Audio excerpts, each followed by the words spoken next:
Hello, everyone. I hope you can hear me. How is everyone today? Welcome.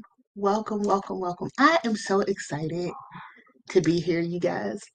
I have been looking forward to this, and even though um, life has lifed, I am just really happy to be here. And thank you. Let me catch our beloved ink steady Veronica King, she of many names, author of Down the Well, for being an amazing human. Because I came to her with this idea and I was like, I am Appalachian and I want to do an Appalachian thing. And she took my little kernel of an idea and made it this thing that we're doing right now. And I love her. So thank you so much. Um, for all the help and listening to me kind of cry and be overwhelmed about life. But I was thinking in the car on the way home to do this that it's actually a good thing that things aren't going well for me right now. Well, let me rephrase. Just life is life. Things aren't going badly, just things are things. But it's a good thing because we know a lot about that. Those of us from the Appalachian region, a lot of us come from humble beginnings, and we're holding circumstances together with chewing gum and prayers. So, what better time to come before you and talk about Appalachia, the region I love, where I'm from? Um, it kind of makes it really authentic, and that's a beautiful thing. So I'm going to be talking a little bit about the Appalachian poets today because I'm a poet and poetry is kind of my first language. So we're going to talk a little bit about that. Hey, Nikki's here.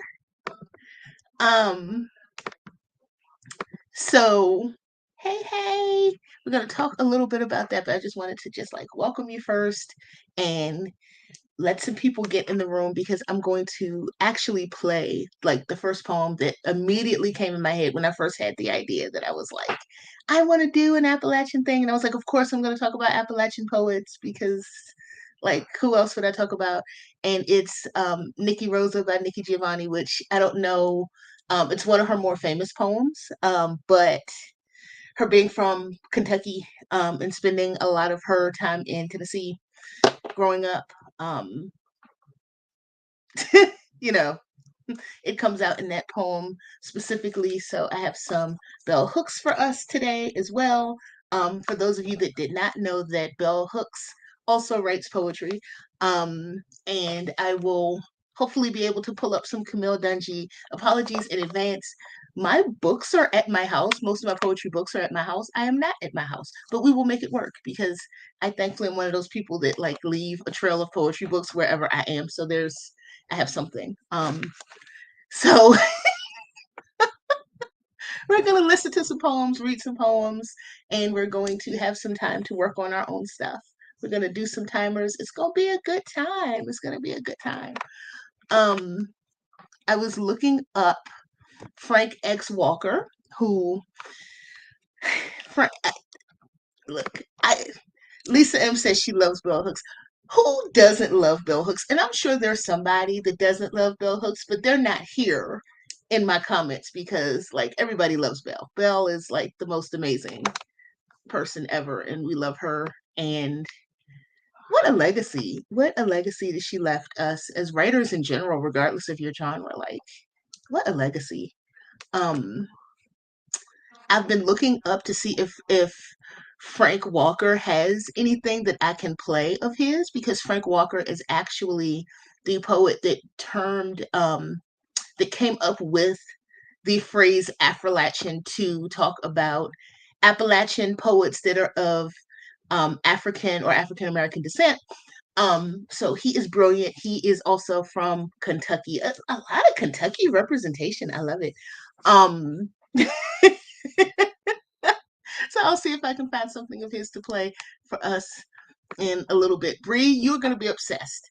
We'll talk if you want to back channel me where to start or you tell me what you're interested in and I'll give you some recommendations for bell hooks because you will love you will love. And also let me know if there's anything in the background noise wise that you all that are coming through. So hopefully not. I hope things are kind of quiet in my background. Um, we're unfortunately planning a funeral in my family, so there's been lots of family, lots of bustle, and people back and forth. So if that becomes distracting, or if you can hear that in my background, please let me know. I will try to close more doors and make the audio situation a little more workable for us. So with no further ado, I'm gonna play us Nikki Rosa by Nikki Giovanni because it's like one of my favorites. And it makes me think about Appalachia and memories and all this stuff. So I'm gonna pull this up for us. Um,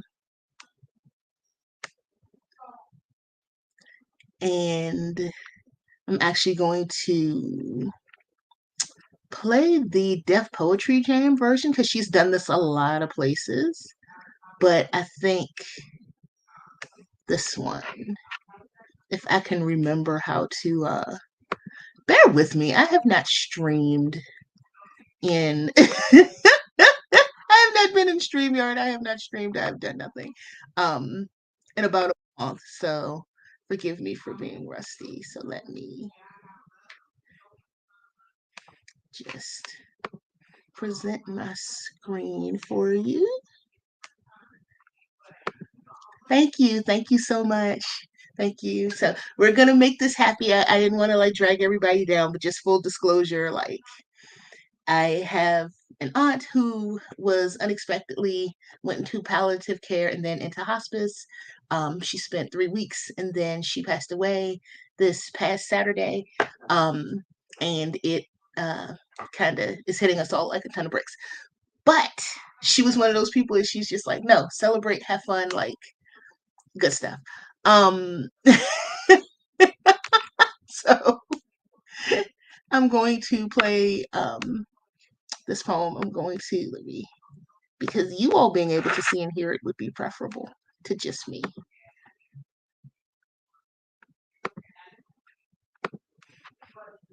Without further ado, ladies and gentlemen, Miss Nikki Giovanni.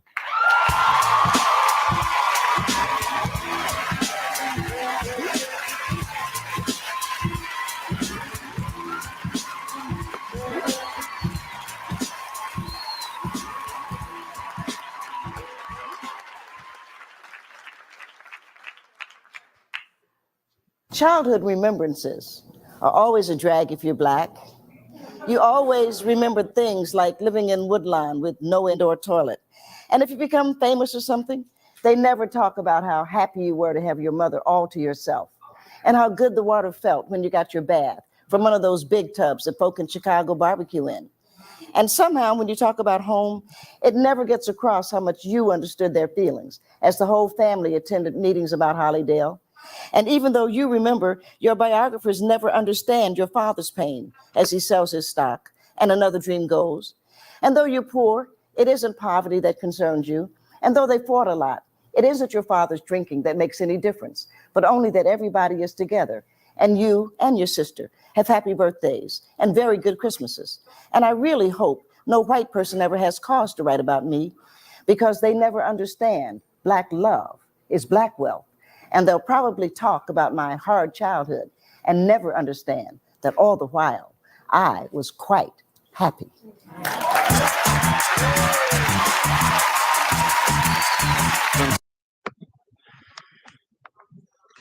So, okay.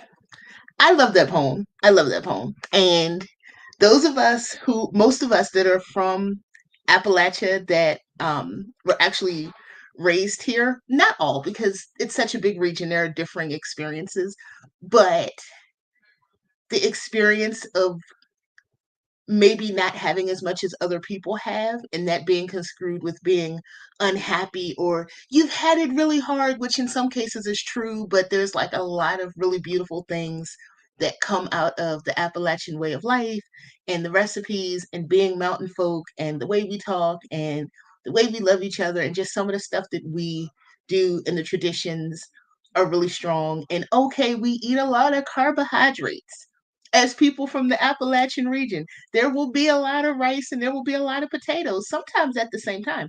But there's just a lot of love and a lot of respect and a lot of culture and tradition and reverence in these mountains and in this region that I love.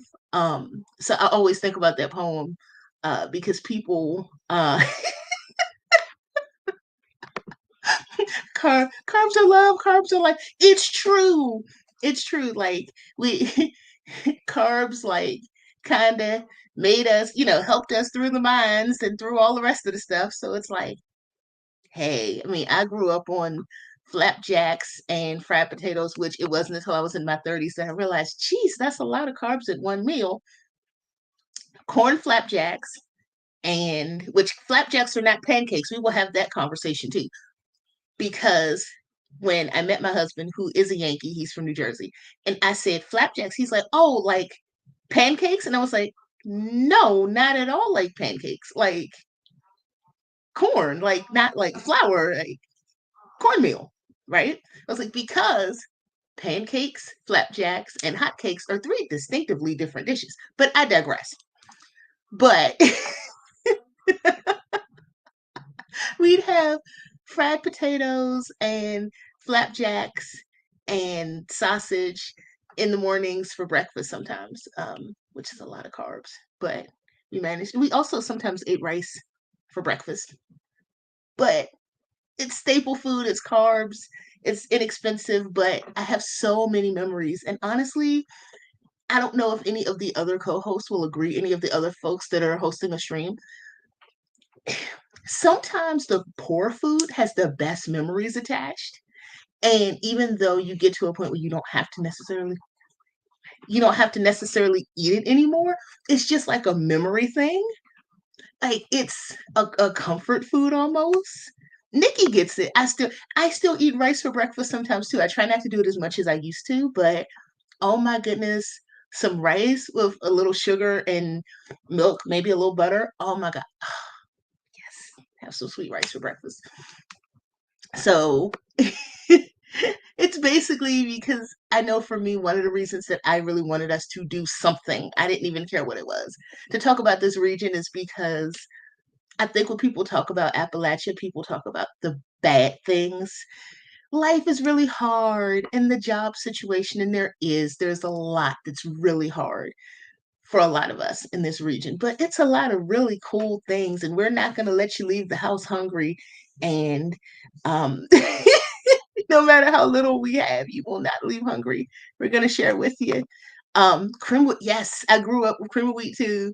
It wasn't my favorite, but we also had cream of wheat. Pretty much any carb you can think of. So we are, look, the carb people, look, the mountain people, but also the carb people. A mountain of carbs, if you will. Um,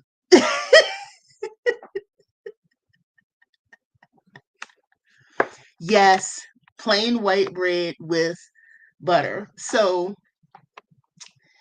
I remember when we switched as a family from white bread to wheat bread, and I remember that sucked for me. I got used to it. So now I eat more wheat bread than I eat white bread because I got accustomed to it somewhere in my teen years, but that was a hard transition for me because I was so used to just plain white bread.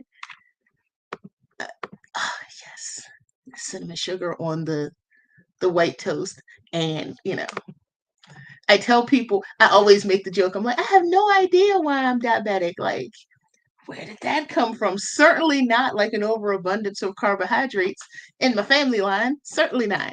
Uh,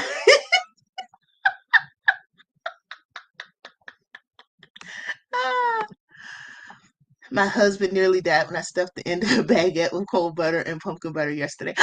Oh, that sounds good. That sounds good.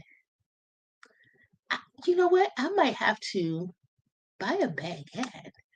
Huh? Sounds really good. I have done that. Um, Especially if you have good butter, if you have Kerrygold, and I've split a baguette in half and just kind of dipped it in put some Kerrygold on it, and it's just like the baguette. And my husband's like, "Well, what is that about?" And I was like, "Just try it, just try it." He's like, "Oh my God, this is really good." And I'm like, "Yeah, it's carbs." It's like, y'all don't really have that where you come from. I mean, they do like pizza and bagels and stuff, but I'm like, y'all don't just eat white bread just for the hell of it, like we do. So,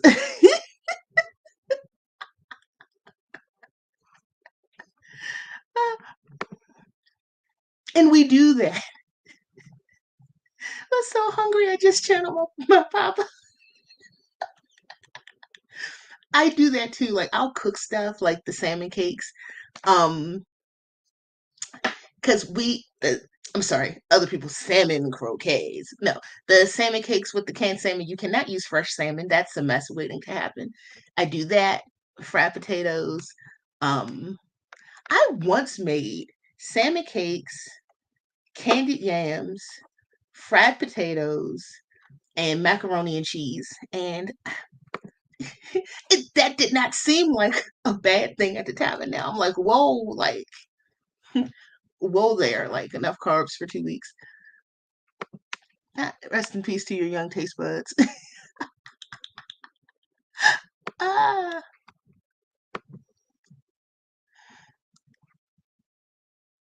exactly.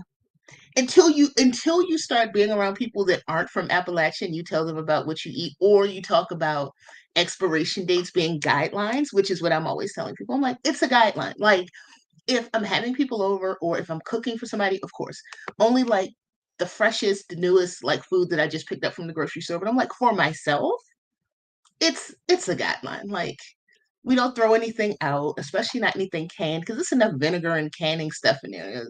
That stuff will survive decades. I'm not throwing that out. And my husband is always like, "Oh, this is expired in the cabinet. I'm just gonna throw it out." And I'm like, "Who died and made you the board of health? I'm gonna eat that. Do not throw that away. That's good eating." But digressions were made. I am going to give us the egg. Yes, I was on a stream with with Sarah. I made myself eggs. Now, this is an important part of the story. I made myself eggs. I didn't make the eggs for anybody else. Nobody else was consuming the eggs. I made eggs for myself. I realized my eggs were out of date. Um, and I was like, well, I mean, I already made them. Like, I'm gonna eat these eggs. There's nothing wrong with these eggs. They're just past date.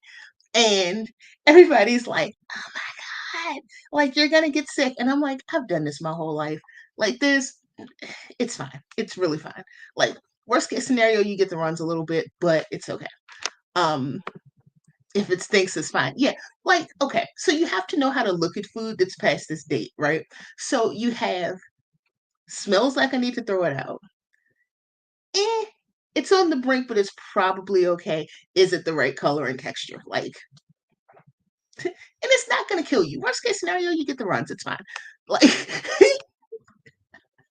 I don't know any Appalachian person that's ever like died of food poisoning. I just don't know one.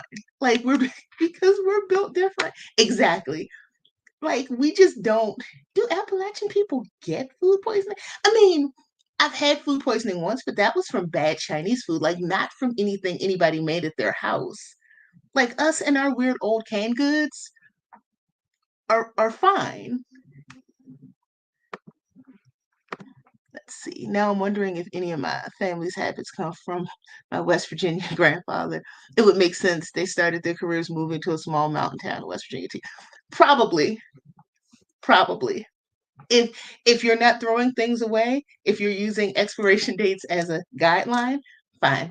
If you keep medicine, prescription medicine, like okay.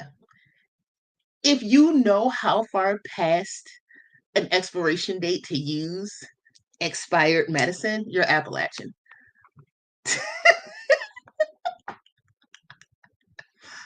I have medicine in my cabinet. I'm not taking it, of course, but I have medicine in my cabinet in my maiden name, and I've been married.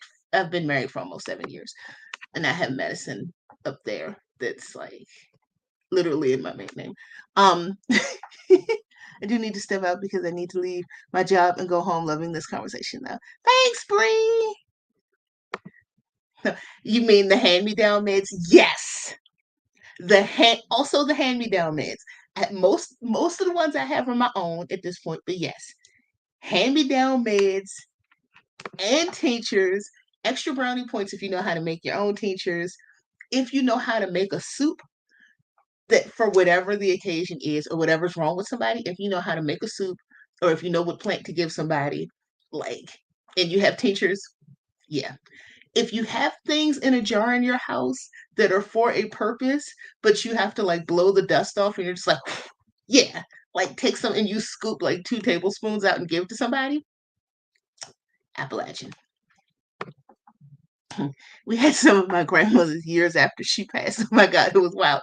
Yes, yes. And okay, thank God I'm not monetized. Like, okay, for the sake of like legality, don't do any of this stuff if you don't know what you're doing. Basically, if you're not Appalachian and you're not unkillable like we are, don't do these things. But for us, like, you don't throw away good medicine, you don't throw away good food. It's fine. Like, it's fine. I'm waiting for somebody to be in the comments like, it's kind of not fine. It's fine. Um, we're story building. It's fiction. Basically, Appalachians are living with cottagecore talk. Wish they could be. That's true. You know what? It's funny you said that only because I've seen so many videos of like cottagecore things that are new things that people talk about. Oh, I just found out this is a thing. And they'll be like, keep old containers and jars and reuse them. It's the cottagecore way. And I'm like, I always did that. Like my family has always had old jars and old, you know, the butter containers or never have butter in them because they are all used for other stuff. And I have a bunch of coffee cans with stuff in them at my house. Like we keep cans and jars and stuff forever. Like anything that's like resealable that has a lid, we'll use it forever. And never throw away a good glass jar. You save your jelly jars and your all that stuff and wash it out and reuse it, and those are your jars. I have only, I think, maybe once in my life had to actually go and buy jars from the store, like buy the ball jars. And that's only because of something I was doing. I don't remember where I needed like a certain multiple of jars, but like, who throws away jars? I did not know people threw away jars until I like the internet. I was like, people throw away perfectly good jars. Support. My old house had a whole smokehouse and a cellar full of jars, as it should be. As it should be. You know what? That might have been what it was. I might have had to buy some wide mouth jars because I had some, but not very many of those. But that might have been what it was. But like just buying jars, what? I have those at home. Um, as somebody that is both an Appalachian and a witch, although to be honest, what's the difference? Yeah, I said it. Like, okay, here's the thing. Here's the elephant in the room. Here's the pink and purple polka dotted elephant in the room. Appalachians are magical people, and we have a lot of magical spiritual traditions and rituals in this region. So Appalachian and witch are kind of synonymous. I mean, some people disagree, but you know, it's we're doing stuff. It'll get you well. It doesn't matter. So I mean, if it was me, I'd take the spoonful of herbs and we make up words. Maybe I'm Appalachian in spirit. Yes, you are welcome. You're one of us. You're one of us now. If you are in this stream, you're one of us now.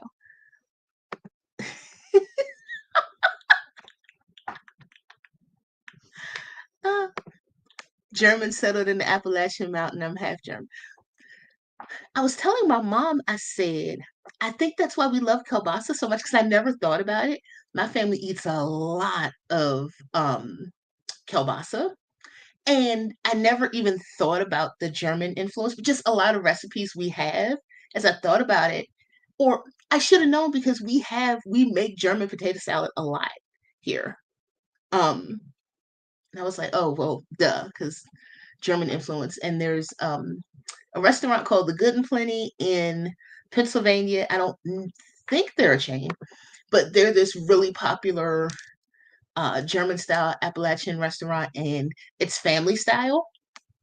and they do seatings of dinner there, and it is so much food.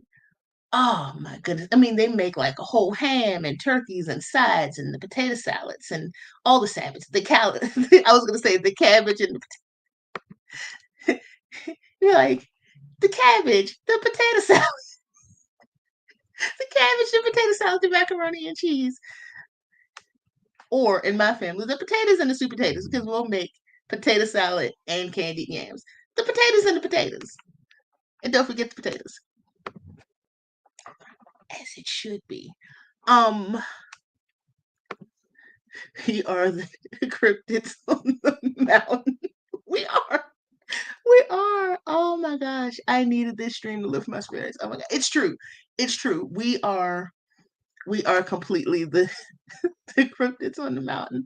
I'm gonna actually throw us into a first sprint because I have been running my mouth for just over 25 minutes. So I am gonna let people get some writing done, but um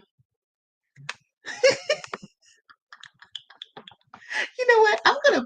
I'm pinning this comment because this is gold right here. People who may disagree that Appalachian and witch are synonymous. Remember, everyone is entitled to their wrong opinion. Um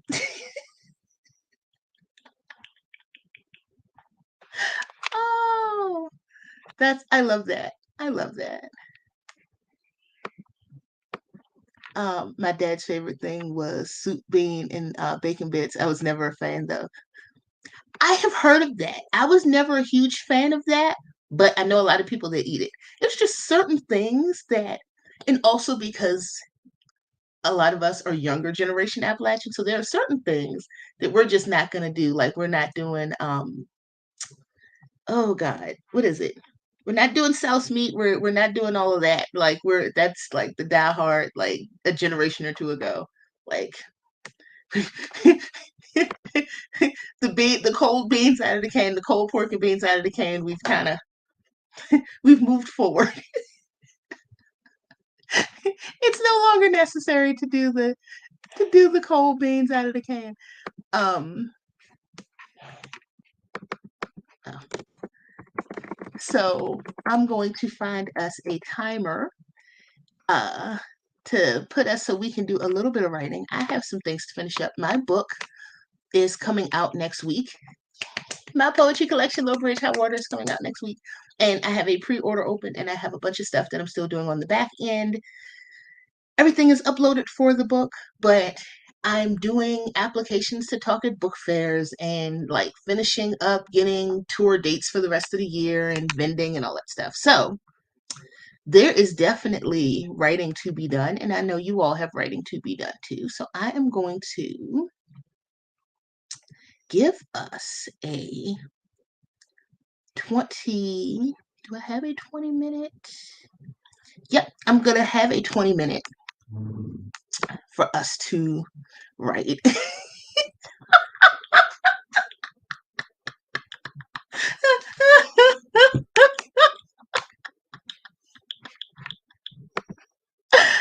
Exactly. We're like, we're not doing the souse, we're not doing the cow's ear, opossum, we're not the oh gosh, the squirrel recipe, the one where you can rotisserie the squirrel. Some stuff we've just taken off the menu. We're just like, nope, we're good. Uh it is cold ravioli now. It is. I can attest. Thank you. Thank you so much. Thank you. My husband had an old recipe book from his mom that had a squirrel recipe in it, and I was so confused only because they're Yankees. I'm like, you all eat squirrel in New Jersey? Why? Are there even squirrels in New Jersey? Like I was so confused. I was like, for what? I thought they only ate pizza and sub sandwiches. Um pickled pig feet if you are from the Chesapeake region of Appalachia, where we also pickle every damn thing. Pickled eggs, pickled pig feet, actual pickles, spicy pickled eggs, pickling spices, and then just pickled peppers. If you're from this particular part of Appalachia, then where we pickle everything, then that's an added bonus.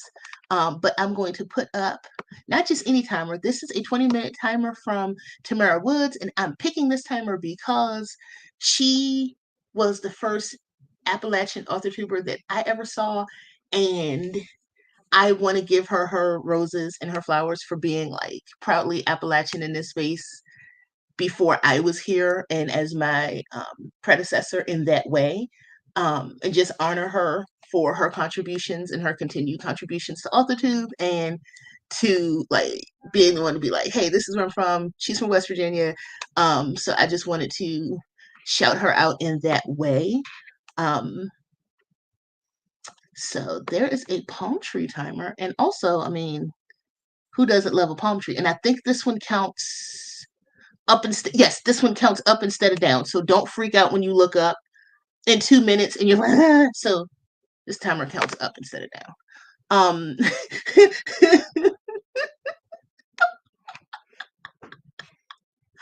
so I'm going to throw us into, if I can get the right one.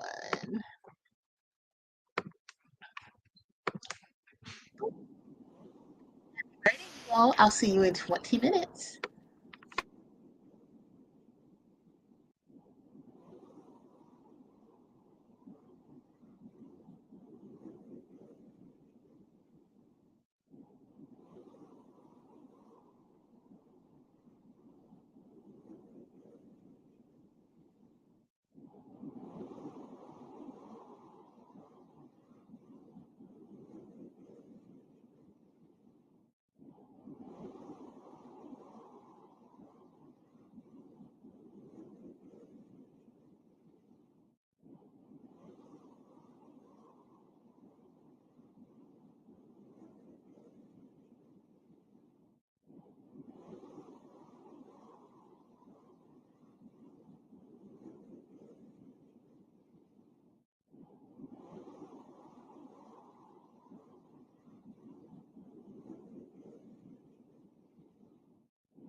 Hey, everybody. How'd you do on that one? And oh my gosh, it's Becca. I earned a stream hop. Hey, Becca. Hope you're doing well. So, the plan was to come back and be be like, I am going to read a poem from my upcoming collection now, speaking of Appalachia. But really, what happened was I put us into that stream, went downstairs to quickly help family and say hello to some people, realized that the weather app in one of my browsers is somehow set to Celsius and that I really have no idea what's going on. And what a metaphor for my life. And I really have no idea what's going on. Uh, I don't read Celsius like the rest of the world. Um, hey, Jabria. Thanks for popping in. Stream hopped, snacked, did stuff with the kiddos. I You are an amazing person. I mean, and have enough left over to like do the parent thing because let me tell you, I am my own whirlwind of things and this is me without like small humans to have to depend on me and it's still just kind of just I can barely feed myself some days. Um but yes, this segment of this stream when really it's just I don't read Celsius. So but that's okay because I have a sweater here. So when I step outside again, either it'll be fine or I'll immediately put on my sweater. Like,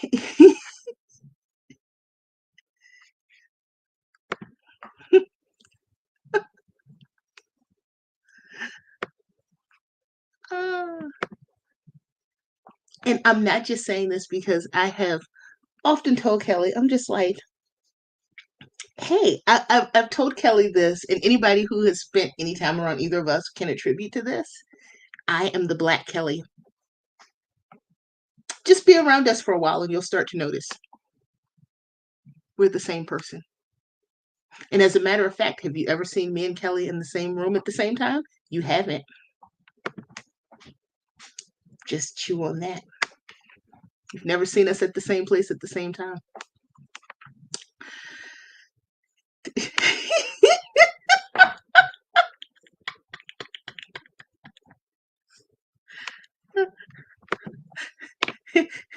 Not Beyonce's America. We read Fahrenheit.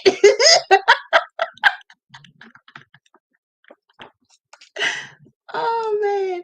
And I know that there's a formula to quickly like translate it. And I was like, off the top of my head, I'm like, I don't remember what that is. So we're gonna go with because it said it was 18 degrees Celsius, and I was like, wow, that's either a whole lot or a little bit. I don't know. I don't know what that meant. And I've been outside today, so I'm just gonna go with it's fine. Um, let's see. Jabria came home from work training, contemplated going to socialize, decided against it, so I can outline like I haven't done all week. Exactly. I think this is the better choice because this is socializing, but from the comfort of your own home. So this is socializing, but not too heavy on the social. I think it's just right. We don't math, we're writers. Oh, well, in that case, Becca, it's lovely. Oh, about 64 degrees. I'll take it. Oh, well, how beautiful. I'll keep, I'll try to keep that in mind.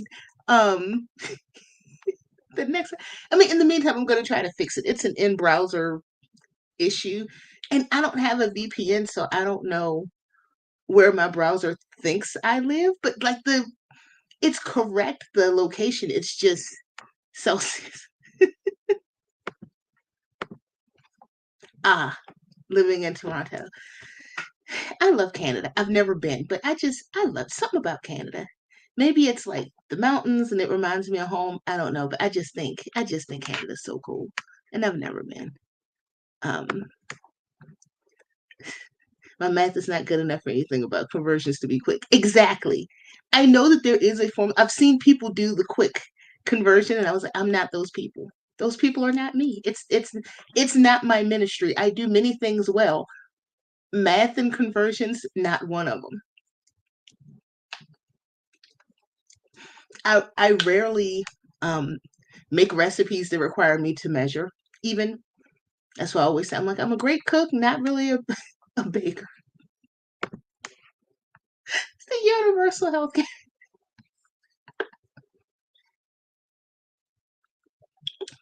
Yes, it's it's the universal health care because I don't like the taste of maple, so it's not the maple. It probably is the universal health care. So I am going to, before I go into more shenan, because we all know that if I shenaned once, I'm going to shenan again. Um, but before I do, I am going to read a poem from my upcoming collection, and there is a pre-order link in my description. No pressure, but if you like poetry or you like me or both, um, that is a book has happened and it's available for pre-order. Um, I'm looking for the poem because I have the manuscript view open and because I don't have my print copy yet. So either I will read the correct poem or I will read the wrong poem, act like it's the correct poem, like say some BS to try to tie it into Appalachia and then say thank you. And we'll pretend that I did that on purpose. So one of those two things is going to happen. Um,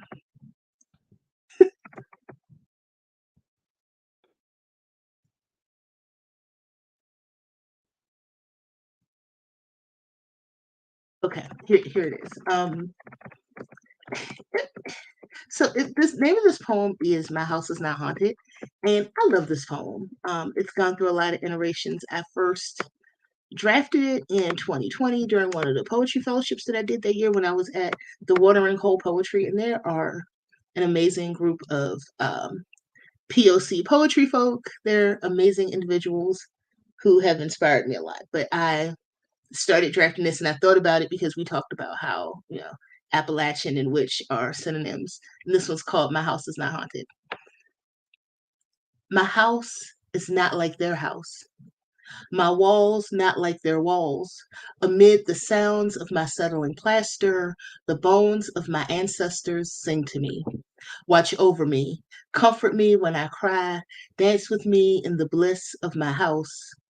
Our deities kiss our foreheads here, paint prayers on our eyelids, hold our hands, push our spines, blow winds of change, and stir us out of our slumber and into our conviction. My house is not haunted. My house is my ancestors' dream for me. My mother in law smiles from the mantle. My grandmother smiles from my altar. The moon smiles in my windows. The angels sew a hedge of protection. My house is not haunted. It is loved.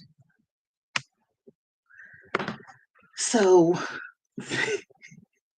that every time I think about, we're all witches here. Like I think about that poem because I had to write a whole poem because, well, I didn't have to, but I wrote this whole poem because when we moved to the house that we lived in, and we live very close, some would say, on old Appalachia, old Civil War battlefield. So a lot of our neighbors were talking about how their houses were haunted, and they would see weird things, and so it was this whole thing on the message boards for people that lived in this area about their houses being haunted. And I was like, well, my house isn't haunted. I have like spirit activity, but that's just my family and the people hanging out and stuff. Like it's not. So that's where that came from. Thank you. Thank you. Y'all are too kind. Thank you. Y'all just gonna just sit here and listen to me like read the poems from the book and just kind of chill out because that's what I've been doing. I've been so like hyper focused on the book lately and just kind of y'all know book things are book things. Um but yeah, so that's a lot of the book is actually about place. There's a lot of topics that I go through, but there's a lot of place in the book. So even if you're not from Appalachia, if you like work that talks a lot about place and home and identity, then I have a lot of that going on in the book. Thank you, Becca. That means a lot to me. So let me just tell you all, before I ever streamed with Becca one time, before we were ever on screen together, I was just like, oh my God, it's Becca. Becca doesn't know I'm alive. So it was a long time after that now just the fact that Becca knows that I'm alive on the same planet as her is kind of cool, because I was like, I don't think Becca knows that I exist, but Becca's really cool. And maybe one day we'll be on screen together. And I think it was Michael. And I was like, the Becca, like I'm gonna be on with. So and then I was like, oh, she knows that I'm here. And now we find out we have a bunch of stuff in common. So now we're just talking about Buffy and Doctor Who and all that stuff. But I had my I definitely had my fangirl moment. Thank you. Thanks, sis. This is a book or a big thing. Yes. I did not know. I knew that I knew that books were a big thing. It's not until you've behind the scenes done the book thing that you realize how many like smaller things are actually really big things when you're doing a book, and how long things take. And it's all this stuff that doesn't really get talked about that goes into the book process that is a lot. Um, oh, you 140% knew who I was. Oh, you say, oh, thank you. That's really sweet. Thank you.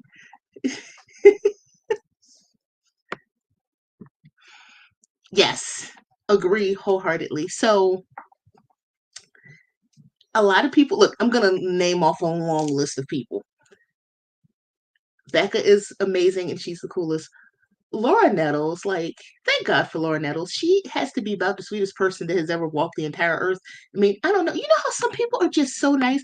You just, they're so nice that they make you want to be a nicer human, no matter how nice of a human you actually are or are not. Like, just Laura is just one of those people, and Becca is another one of those people that just, I'm like, should I bake cookies for like somebody, or just be, I just want to be like the kind of like sweetheart that they are. Um, right? Like, people are like, people are like, Portia, you're so nice. And I'm like, yes, but nice has layers. There's like nice, and then there's like Laura now. Like, I'm still getting there. Like, maybe one day.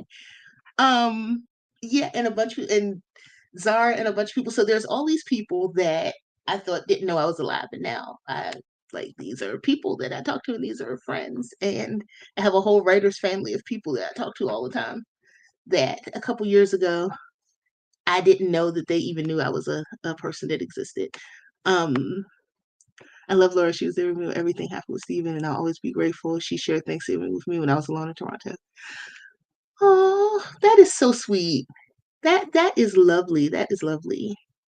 Um, and I mean, I know I'm very far away, but if there is ever a holiday, even though we're not huge into holidays, especially lately, if there's ever a holiday and like you're by yourself, like if you're willing to take a relatively long and possibly expensive flight, I always have food. Even if I'm not properly celebrating, I always have food. So because I love to cook. So it might not be food that matches the appropriate holiday, because one year I did salmon for Thanksgiving, but there will be food.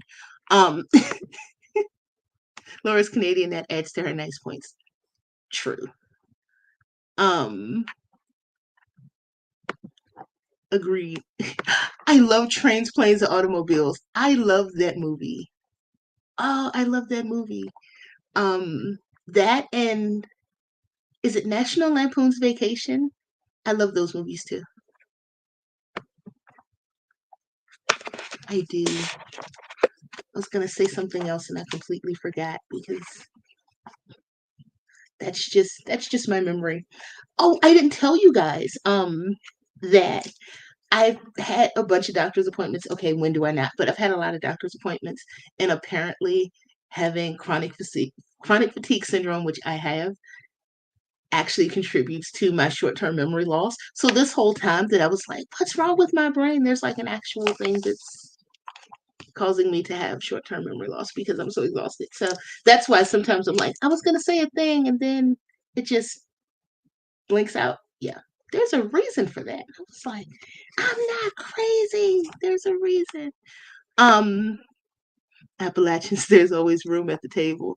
Something my aunt drilled into my brain that, and before one gets seconds, everyone has had to have a plate. Exactly. That's how I grew up too. My grandmother, um, on Thanksgiving up until she moved into an apartment too small to allow it. My grandmother, on Thanksgiving, we would all cook. Mostly my grandmother, but my grandmother, my mom, me when I got old enough to help cook, we would make a huge amount of food, like way more food than our family needed, but anybody in the neighborhood that needed food. So we would cook a lot of food and we would have, we would eat some of it, but if anybody needed a plate, if there was anybody in the neighborhood that didn't have anywhere to go, like we were the family that, you could always come and get a plate with us. So we always cooked a lot of food. And usually the week before, um, we would go and hand out food bags to people that were in need. So my family is very community service oriented, which is one of the things that I've always really loved about my family. And we had these huge meals and really nice holidays a lot of the times, but you were required to do something. Like it was a requirement in our family that you volunteered in some way. So you could either do Meals on Wheels the day of or like do food bags the week before, but you couldn't just like have a bunch of food and eat and just kind of be selfish and be like, oh, I'll just eat and have my fill and not think about anybody else. Like you weren't allowed to do that in my family. Um, So it's one thing that looking back on it, I really love because we'd start cooking a couple days before and we made a bunch of pies and um, turkey, and we would get extra turkeys to give out to people that couldn't afford turkeys because my grandmother had connections with a lot of food banks. So we would do all that stuff. And there was always some community service volunteerism project going on that was usually based out of our house. One time, my grandmother agreed to be a liaison to give out bread and bakery goods to people in the neighborhood that needed it. And there was some kind of understanding, there was some kind of misunderstanding with the people because she lived in an apartment. She was like the liaison.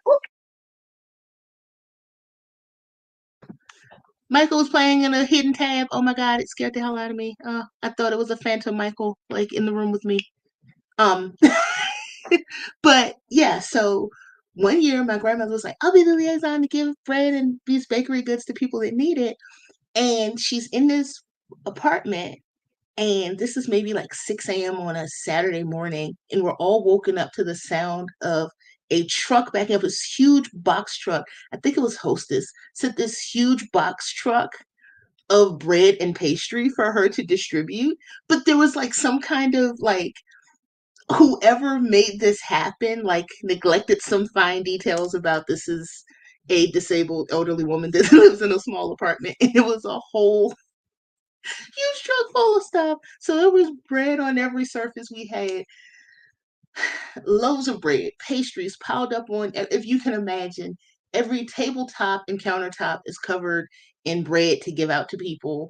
And I mean, bread and chairs, bread on things piled up, boxes in the corner, everything's piled up with bread. And we love carbs in Appalachia, but it was a lot of freaking bread. And we gave it out and we gave it to people for a few weeks actually. And what we weren't able to give out to people, we had to store because we were like a storage facility for the purposes of that. So we ended up with a freezer full of English muffins um, for like 6 or 8 months. And then I was in the sixth grade, and I remember this because Then when my family would make my lunches for school, it was usually like a sandwich on English muffin because we had all these English muffins that we couldn't give away that we were responsible for the storage for. And because Appalachians don't throw things away, I ended up having to eat like my lunch sandwiches on English muffin for like 6 months out of the school year. And then I really hated English muffins for a long time. But it's fine. Like I'll eat them again now. It just I ate English muffins for 6 months, like every day. So then I hated them for a while.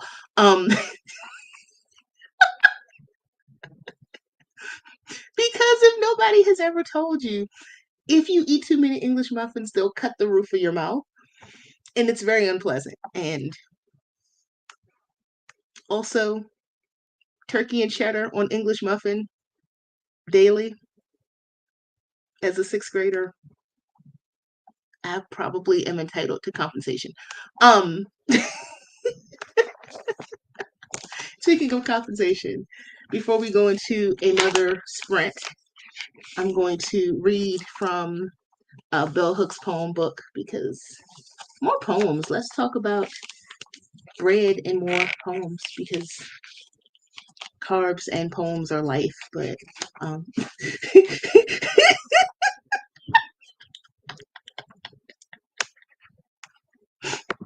I thought this for the first 2 weeks, like, woo. And then after that, it's just kind of not really anymore. Um, so yeah, I'm going to read a Bell Hooks poem and then I'll probably read another poem from my collection that we'll go into another sprint because I have successfully talked you all's ear off and had a lot of fun with you all. Thank you for coming and hanging out with me. It's been too long since I've had a stream. These are not numbered, this particular book, so they're not named, rather they are numbered. So this is poem number 11 from Bell Hooks, When Angels Speak of Love. The first taste of death whets my hunger. I need to live in each moment, in the same closing of the eyes, that same ecstasy. Let me lie here in everlasting peace, in love's embrace. Let me enter sleep with dark midnight as my witness. Oh my God. I know Bell Hooks is not known for her poetry, but she probably should be because that's like one of my favorites of hers ever. I just feel like if people knew that Bell Hooks and Alice Walker did poetry as well as they do, then people would be absolutely more in love with them than they are. So I'll read something else from the book and then we will have another sprint because that's what I think. I think so. Because I know that I'm supposed to be very, you're not really supposed to keep telling people that you wrote a book because it annoys people, but I'm really excited because I wrote a book and even more excited because when I decided that I was going to go ahead and put this book out, it was in June when I really decided. I was like, I have enough pieces and I really want to put this poem together and make it a thing. At the time, when I made that decision, I was actually really sick. I have a lot of chronic illness, but I had a lot of chronic illness stuff. And my iron level, my iron saturation level was at 4%. And for non-medical peeps, basically your iron, your iron level is supposed to be somewhere between like 50 and 60%, and mine was 4. And I decided that I was going to write a book. And most people, at that level, you're basically like a walking coma. And to then decide you're going to write a book and then actually be able to get the book written and not actually be unalive in the process, it's kind of a thing. So I also have this poem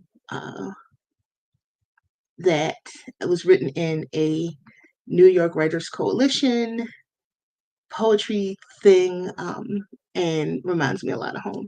It's called Spice Rack History. I'm heavy on the smoked paprika all on my own. One of those elder millennial things clipped from an article or YouTube video. Same with the Himalayan pink salt. They are pretty new school cottagecore things and a cabinet full of connection points to Central and Southern Virginia folks in my mama lineage. Appalachian rice and white fish folks in my father's. Plain white salt is the cleanser, the one with the drawing of the white girl with the umbrella on it. It brings the dirt to the surface in collards and makes the bones white in chicken. The thyme and basil, they like sisters. Fancy up root vegetables, add a pop of color, or call for money if you come from conjure folks. Minced onion goes in damn near everything, like seasoning salt and Old Bay if you come from Chesapeake folk. Uh, Hot sauce in the fridge for fish. A little mumbo sauce to keep things cute. Garlic salt from my childhood kitchen became fresh bulbs in my adult one. This is a map of me and spices and lineage and black girl with southern roots. So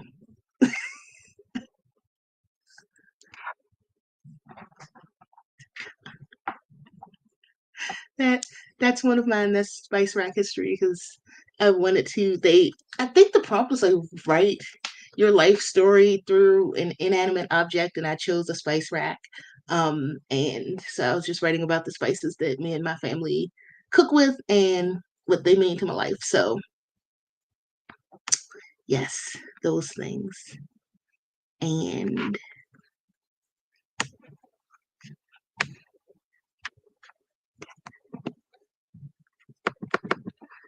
I only have you all till 5:30, so let's do a quickish sprint.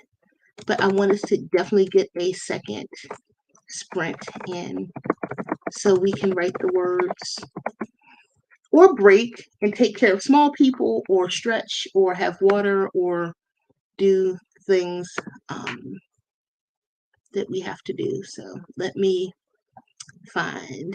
I'm going to use one of Laura's timers because, like I said, Laura is amazing. And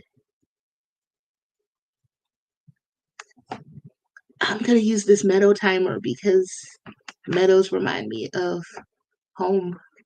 Uh, so let me see. I'm going to make it a 15-minute timer where it wasn't before because Appalachians just make things work. That's kind of what we do. So with that, um, we'll give us a 15-minute and let us write and rest and stretch and heal and love on ourselves. And we will be back to close out.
We're back. Let me know how you did, and what you got into. I know that was a short one, but I wanted to give us time to stretch, relax, release. I got my not sponsored uh Dr. Pepper Cream Soda Zero, which is I'm not a huge soda person, but because I don't drink sugar anymore, or in a perfect world, the last couple weeks have been stressful, but in a perfect world, I do not drink sugar, so this is actually a pretty good one. A lot of diet sodas really suck, but I have found that the difference in zero sugar soda and diet soda is actually a really big taste difference. And there's a scientific, blah blah science reason, but we're writers, not scientists. I actually wanted to figure out why, and there's a reason, but I don't know how to pronounce any of those words. So I will just say that Dr. Pepper Cream Soda Zero Sugar is very delicious, not sponsored. I'll leave it at that.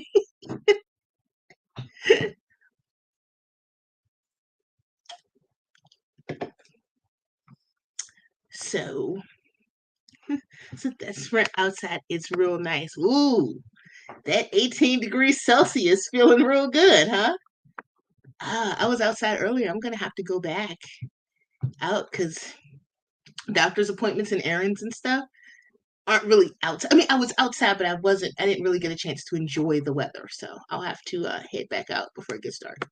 Um, I had a doctor's appointment this morning at 10:30, and I did not leave until uh, almost 1 o'clock in the afternoon. So yeah, things did happen. Um, but it was fine. Nothing. It wasn't anything bad. I think there was some kind of emergency, and they got backed up, and um, you know, I think somebody went into labor or some such. So I'm like, I'll allow it. Like if a baby was just like, hey, hi, I'm here, then okay, we we work around it. Like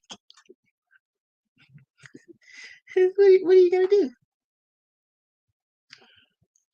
So I talked to my family a little bit, but most importantly, I put my leftover Vietnamese fried rice in the microwave because I'll tell you, I love fried rice, right? Fried rice is actually in my baby book as one of my favorite foods, right? Love fried rice. Well, we went out. Edward took me out for a celebratory lunch yesterday because I had gotten all my metadata done for the book. So everything is set in motion for the book because I got all the metadata and all that stuff that's back end stuff done. So we went out for a celebratory lunch to say that, like 99.7% of the book is done, and now it's just a matter of it like coming out to the world and being able to ship the signed pre-orders and all that stuff. So we got Vietnamese to celebrate. And because I do not like pho, because we all know I have strong feelings about soup. Soup is beverage, fight me, I don't care. And I like soup, but unless it's like a stew or a very hearty soup with like a lots of vegetables and meat and stuff, I just feel like soup is beverage. I don't really consider soup to be a meal. So we go to this pho place that's near where my husband works, but that is not what I get. I get the Vietnamese fried rice because I love fried rice. And they have a particularly good one. It is actually a rotisserie chicken and shrimp fried rice. And it is actually quite delicious. So I'm heating my leftovers and I'm having a little bit of Dr. Pepper. And after we're done with this stream, I will be around catching replays and supporting other people's streams while I fill out applications because it's also fellowship season. So if I want to do any poetry fellowships next year, I have to get that butt in gear. And I also have some classes to finish writing class proposals because I also teach about the poetry things. So that's all the stuff that I do behind the scenes when I'm not here in front of you all. And also, because I had some, what was I going to say? 1 second. I have something to show you all. Anybody that remembers this from when I used to do this on my channel for when I was on live every Wednesday. Just give me a second. Give me a second. I'll be right back.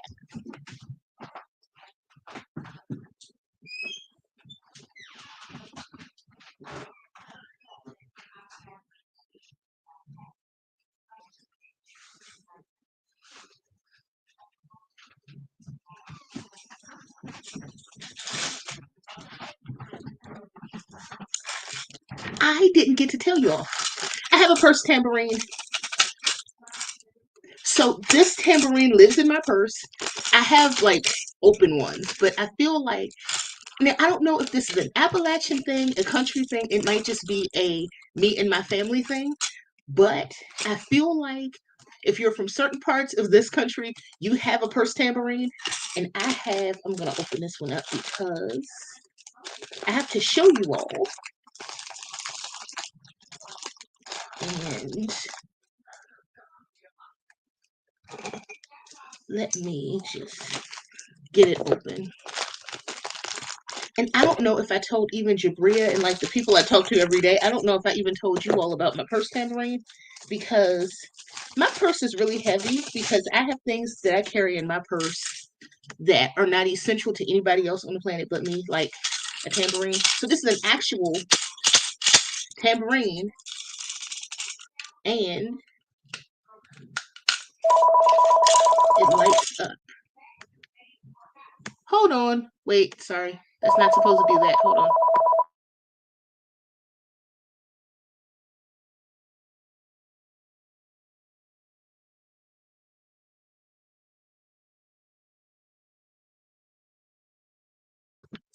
Sorry about that. That's how you know I'm live and I'm not pre-recorded because phones are ringing and stuff, but I have a actual church tambourine in my purse.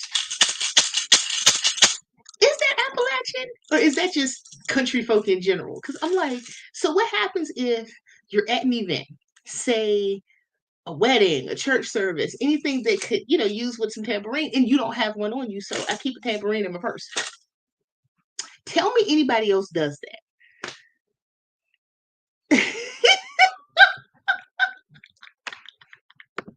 I did, and it's supposed to light up. And I gotta replace the batteries because I have more than one of these. It's just the one in my purse isn't lighting up. I gotta check the batteries, but they light up. We have, my mom and I have purse tambourines that light up. We have some downstairs in the living room. So like if company comes over and, something is going on, like there's such an occasion for a tambourine, we have tambourines in our house. My dad has a karaoke microphone that he keeps plugged in downstairs. So like should we need, and I know you all are like, why would you need, just look, if you've never been to our house, if you've never hung out with my family, things happen that require tambourines or microphones or whatever. I've been wanting to for the longest time record, but it happens spontaneously. It's not planned, but when my family sings together, because I think that it's really fun. My dad sings and I sing a little bit. Like it's not my primary talent, but I sing a little bit. So we get to sing around the house, but it's like a spontaneous thing, and I never have my camera or my phone, so I never get to record. But it's a thing that happens. It ain't a good praise break at church until somebody breaks out the tambourine. Yes, yes, yes. And then okay, so me, because I'm a heathen, I just be like, I just do the beat of the tambourine, but I'm not saying nothing. I'm not actually like singing the gospel song. I'm just kind of in the background, being a troll and an edgelord.